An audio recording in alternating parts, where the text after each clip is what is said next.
You're joining us in Glacier Bay, Alaska, aboard our small and humble sailboat, where glaciers tower at the ends of fjords like frozen giants and brown bears roam the shores.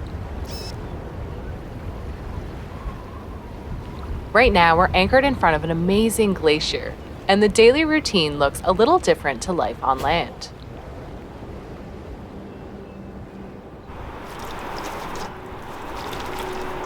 Another day, another cold cockpit shower. Here we go. Woo. Oh. Okay, it's not so bad. We love this. You can do hard things. We love this. So fun. Woo. Feels really good when you haven't showered in like a week. I'll take it. It is a bit chilly to be taking a cockpit shower right next to a glacier. There's a cold breeze off of that ice, but it's a sunny day and so we want to take full advantage. It's been longer than you want to know since we've had a nice warm shower, so this is kind of a luxury. We don't have a shower on board Uinta, but we do have a solar bag. It's supposed to heat up in the sun, but it's way too cold here for that bag to warm up to like the temperature you would want to take a shower in. So the strategy is to heat up some boiling water in the kettle, whether it's on the diesel stove or the propane stove, and then we pour it into the bag with a little bit of lukewarm water, get the temperature just right, and then gravity feed it over our heads in the cockpit. Gotta love dirtbag cruising. But you know what? What a place to be able to take a shower. Literally a grizzly bear just walked by here and we're shampooing her hair, so pretty neat. The shitty part is we gotta share a towel. Yeah, we gotta share a towel, so now that owl's got it nice and damp, I got to clean off with it and get it even wetter. So thank you for watching me shower. That's been a nice change, hasn't it? It's fantastic, feels so clean. Not even that cold. I mean, the wind's a little chilly, but the water was nice and warm.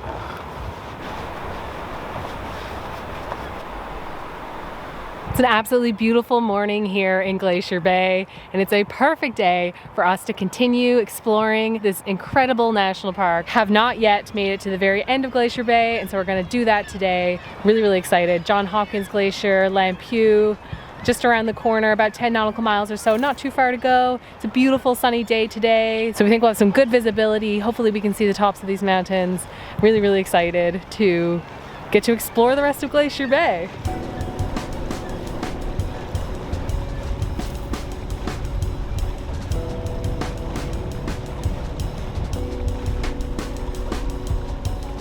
With our hook out of the glacial silt, we say goodbye to the Reed Glacier and this incredible anchorage, making our way out into the open waters of the bay.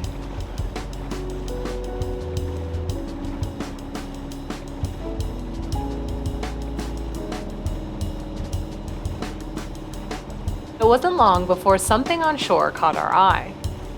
There's a bear just right there.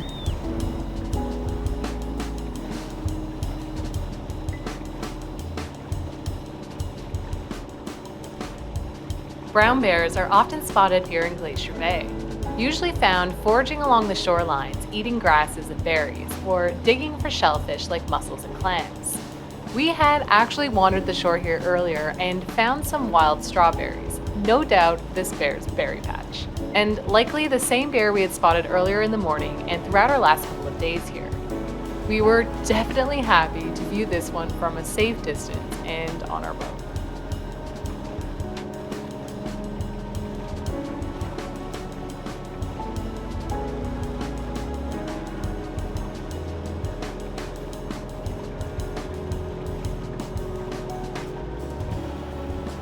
Every day here feels like living in a nature documentary, and the scenery is out of this world. Continuing on towards the headwaters of John Hopkins Inlet, the clouds opened up, revealing the incredible ice fields that lay ahead. There's a little bit of sun, which is lovely. We're making solar power. I can see a cruise ship just exiting out of the other side over there, so I think that means he's leaving Glacier Bay for the day. It looks absolutely stunning. There's little hanging glaciers up between the mountains, up in the clouds, and it is gorgeous. Very excited. Let's go check it all out.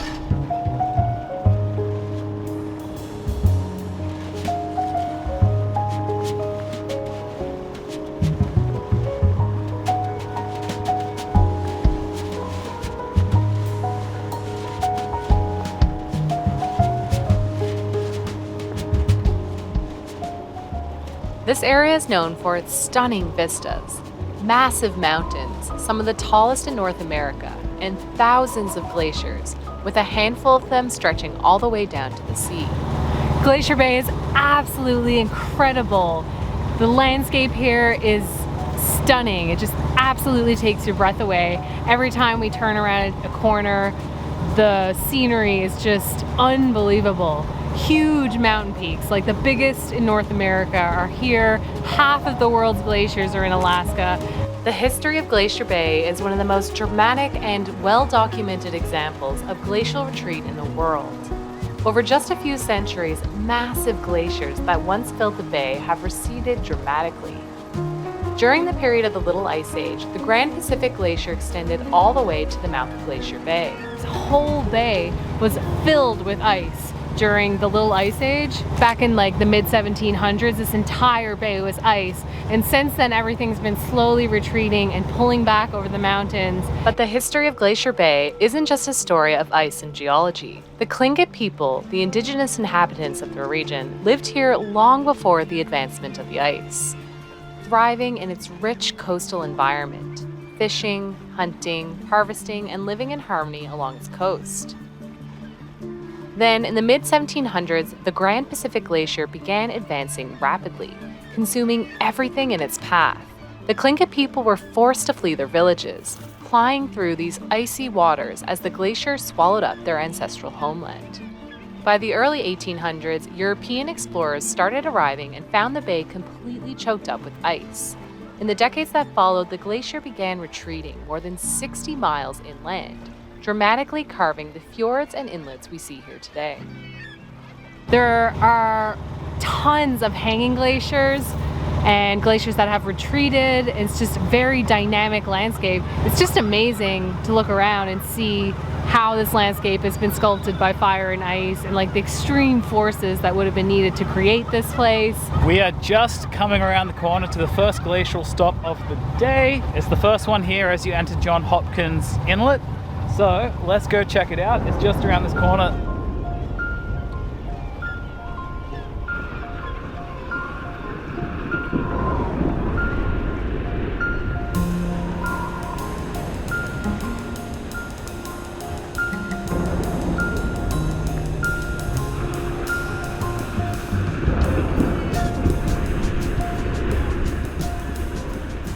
Spanning nearly a mile wide and towering nearly 200 feet overhead, Lampu Glacier is an enormous wall of vivid blue ice.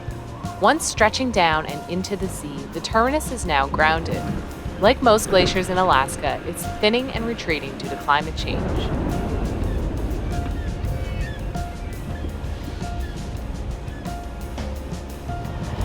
Beautiful glacier.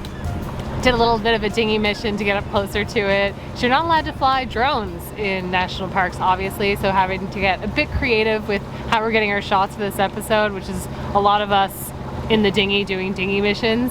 But it was neat dinghying up and seeing the sheer size of this glacier. It's receded from the tidewater, so there's like a little lake in front of it, I guess you would say now. Beautiful glacier. Absolutely huge. The crevasses of the glacier remind me of teeth. Big columns, huge spires. Really, really cool spot. Looks like the cruise ships and the other boats have left, so we might have this place to ourselves. Yeah, it's beautiful. Awesome.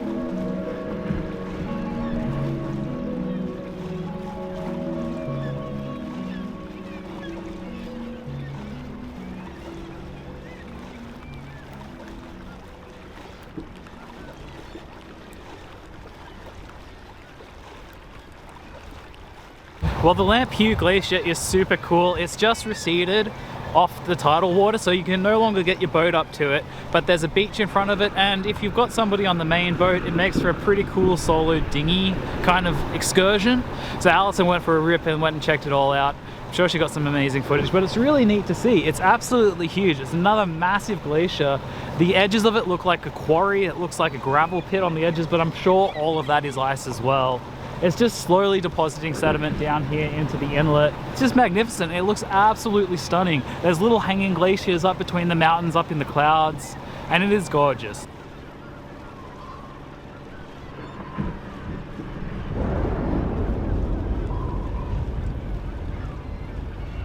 What do you got here? Crab cakes. Using some of the crab that we caught the other day, we pulled up a big basket of Dungeness, and this is the last of it. I think we're on like day 4 of eating crab. So we made some crab cakes, got some cheese and ham and onions and crab, potatoes, and a little aioli.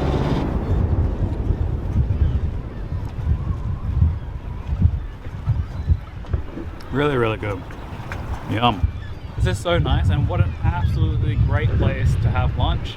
We've got a beautiful view behind me. I'm obviously looking in the other direction, which is kind of odd, but the view is spectacular. Just amazing, beautiful.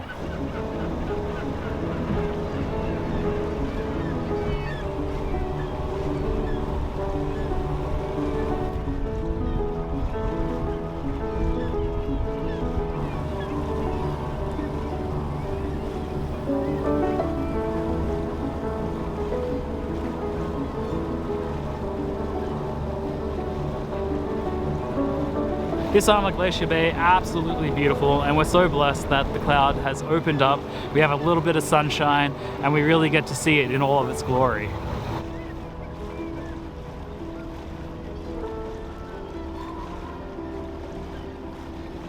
We're just approaching John Hopkins Glacier, and it is absolutely beautiful. There's no other boats in the bay right now, which is so, so awesome.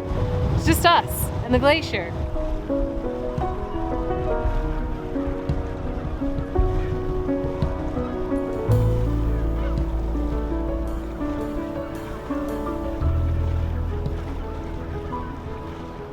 The ice is never still in Glacier Bay. It creaks, it groans, it shifts beneath the weight of time. Out here, navigating means more than reading a chart. It's about reading the ice itself. Each growler and bergy bit tells a story. Where the glacier calved, how the wind blew, what the tides are doing beneath the surface. Some ice is dense and ancient, blue as the sky before a storm. Others slush white and fleeting, a safe haven for the creatures who call this place home.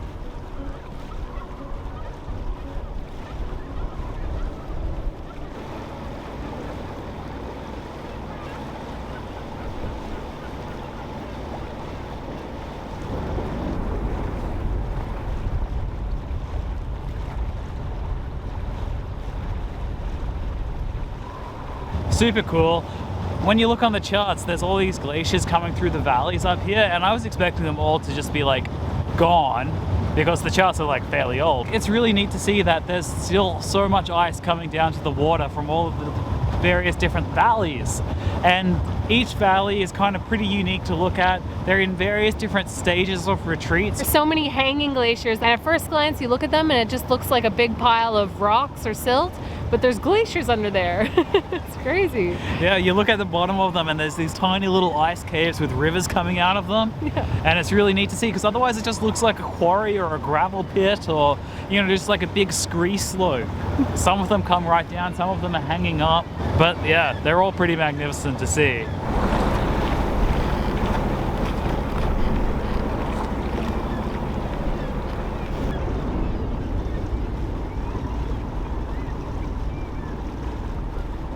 Thought we were gonna have to navigate another minefield of ice today, but it is completely cleared out. This area is generally closed in the springtime because of all the seal pups, but right now it's open and you can come all the way up to the glacier. Yeah, I wasn't sure how far we'd get, but this is it.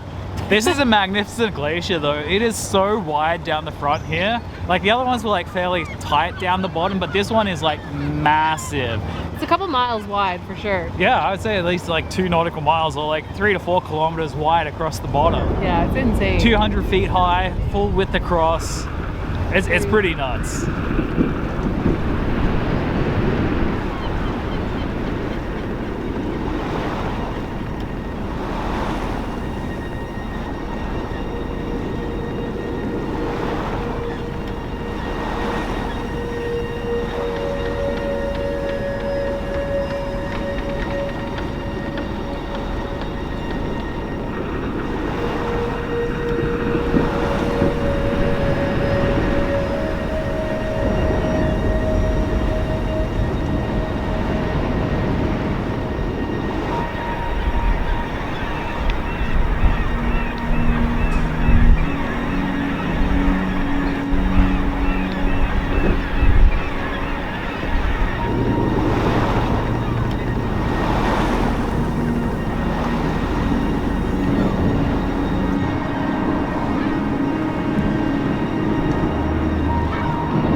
Approaching the face of the glacier, the ice towering overhead like a frozen cathedral, our boat feels impossibly small, just a speck in the presence of something ancient and immense.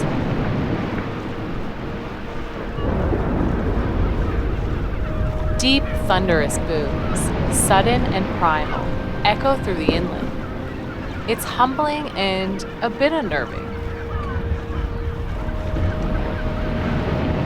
The sounds roll through your chest before your ears can catch it. It's amazing how something so still can feel so powerful. Unlike its retreating neighbors, Johns Hopkins Glacier is a rare giant that's been advancing forward in total defiance of a warming world. A river of ice born in the high snows of the Fairweather Range, flowing downhill at an impressive rate of 8 feet per day, nearly 3,000 feet per year, dynamic and constantly shifting. Scanning the towering face, eyes dart to catch a glimpse of a chunk the size of a building crashing down into the sea. It reminds you this is not a place to be complacent. It's a place of force, alive, restless, and utterly indifferent of your presence. There's feelings of sublime fear and respect.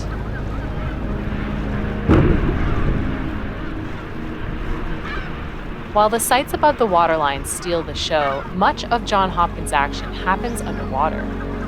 The glacier continues over 200 feet below the surface, meaning half of it is out of sight, hidden beneath the sea. Meltwater from the glacier is discharged from submarine tunnels, emerging to the surface as a fountain, like the one we see here. So beautiful. Absolutely takes your breath away.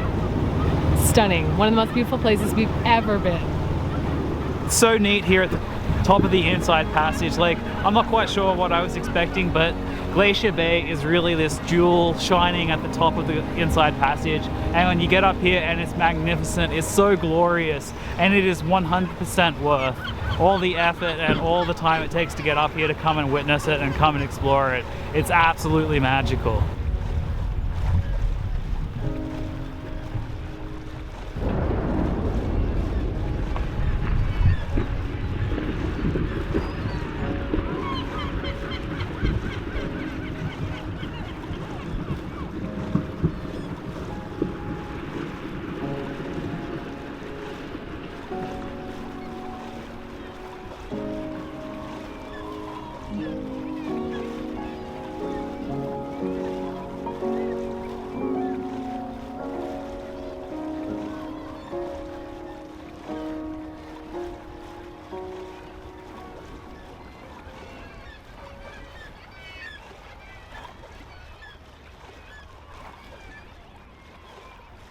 We're looking forward to sharing the rest of our time in Glacier Bay with you. We have another episode here in the ice before we head offshore, sailing the remote islands, unique coastal towns, and amazing hot springs on the rugged coast of the Gulf of Alaska.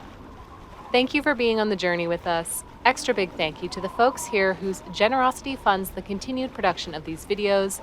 Without crowdfunding, smaller channels like ours couldn't exist. If you'd like to help support our production, you can make a one-time donation to our PayPal account or join our incredible community over on Patreon. Link in the description below. Thanks everyone, and we'll see you next time.